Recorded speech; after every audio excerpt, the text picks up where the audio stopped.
Hi అండి, అందరికీ నమస్కారం అండి. ఫ్రెండ్స్, ఇప్పుడు అందిన వార్త. ఇక ఈపీఎఫ్ఓ ఉద్యోగులకు కేంద్ర ప్రభుత్వం అదిరిపోయే శుభవార్త అంటూ అప్డేట్ అయితే రావడం జరిగిందండి.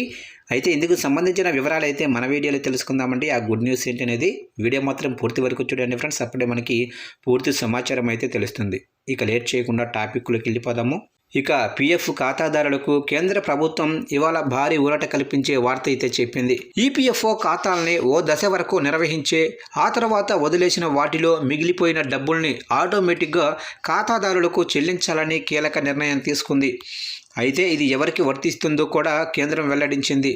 దీంతో వారు ఇకపై ఆ డబ్బుల కోసం పీఎఫ్ కార్యాలయాల చుట్టూ తిరగాల్సిన అవసరమైతే లేదని తెలిపింది. ఇక పీఎఫ్ ఖాతాల్లో చిన్న చిన్న బ్యాలెన్సులు మిగిలిపోయి ఇనాపరేటివ్గా ఉన్న ఖాతాలుంటే వాటిలో ఖాతాదారులు దాచుకున్న 1000 లేదా అంతకంటే తక్కువ మొత్తాలని ఆటోమేటిక్గా వాటికి లింక్ అయినా ఉన్న సేవింగ్స్ ఖాతాల్లోకి పంపాలని కేంద్రం నిర్ణయించింది. ఈ మేరకు ఒక పైలట్ ప్రాజెక్టును ఆమోదించింది. దీనికి ఖాతాదారులు ఎటువంటి దరఖాస్తు లేదా పత్రాలు సమర్పించాల్సిన అవసరమైతే లేదు.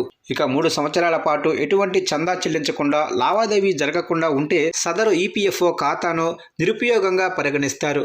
తాజా నిర్ణయం ప్రకారం ఇందులో 1000 లేదా అంతకన్నా తక్కువ నిల్వ ఉంటే ఆ డబ్బును నేరుగా చందాదారుల లింకు చేయబడిన బ్యాంకు ఖాతాకు బదిలీ చేస్తారు. లబ్ధిదారులు ఈ ప్రక్రియకు ఎటువంటి క్లెయిమ్ దాఖలు చేయాల్సిన అవసరమైతే లేదు. ఇక ప్రస్తుతం ప్రభుత్వ లెక్కల ప్రకారం 7 లక్షలకు పైగా నిరుపయోగంగా ఖాతాలు ఉన్నాయి. ఆధార్తో లింకు చేసిన ఈ ఖాతాలకు సొమ్ము తక్షణమే చెల్లిస్తారు.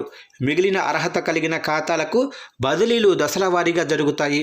ఈ పైలట్ ప్రాజెక్టు విజయవంతమైతే మిగిలిన 25 లక్షల నిరుపయోగ ఖాతాలను కూడా ఇలాంటి స్వయంచాలక వాపసు విధానం కిందకు తీసుకురావచ్చని భావిస్తున్నారు. ఈ ఖాతాలు గత 3 సంవత్సరాలుగా ఎటువంటి కార్యకలాపాలు లేనివి, 20 సంవత్సరాలకు పైగా పాతవి కూడా. నిధుల సెటిల్మెంటును క్రమబద్ధీకరించటం, రాత పని తగ్గించటం, కార్మికులకు త్వరగతిగా డబ్బులు అందించటమే దీని ఉద్దేశం.